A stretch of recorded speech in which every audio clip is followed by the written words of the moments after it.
directed by Craig Zobel and written by the infamous Nick Cuse and Damon Lindelof. Now, this film was another one that was a little bit interesting because it was another one that was supposed to come out last year but got pushed back because of controversy, which is really confusing and actually hilarious when you consider what the controversy was versus what actually happened in this movie. Because the whole thing is that everybody was pissed off because they couldn't figure out whether it was liberals hunting conservatives or conservatives hunting liberals, and they didn't really know whether it was trying to make a statement making fun of one political party. But what this movie actually was is something that I didn't even think about, in that it took the everyman approach and kind of used that in order to kind of show the hypocrisy on both sides of the political spectrum, which to me is what saved this movie. Because this movie was shaping itself up to be a really generic, run-of-the-mill, just typical slaughter fest, kind of like the Belko Experiment, that movie that came out a couple years ago that James Gunn wrote and produced. And when this movie opened, with how it opens, I was really worried. But the minute that you see all those big name famous people and they start picking them off one by one in the most absolutely ridiculous and bonkers ways possible, like, this movie does have a lot of fun with its kills. And then it pulls back and focuses on the main character, Betty Gilpin, and kind of tracking her along as she's going throughout this survival course. And as more and more is revealed about her character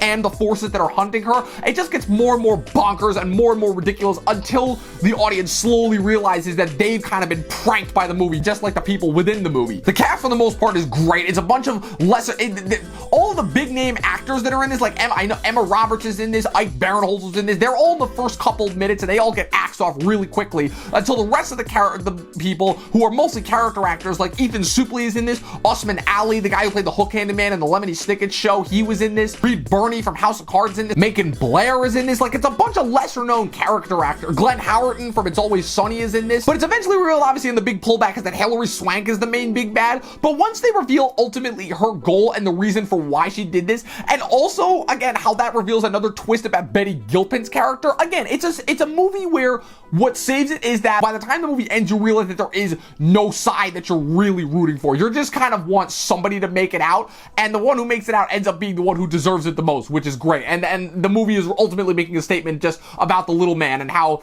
how the little people are ultimately the ones that get squeezed between both sides when both sides are trying to enact their agendas. And I really like that. And it kind of made up for some of this movie's weaker points. So I would heavily recommend it. What kind of sick people would even think of something like that? White people.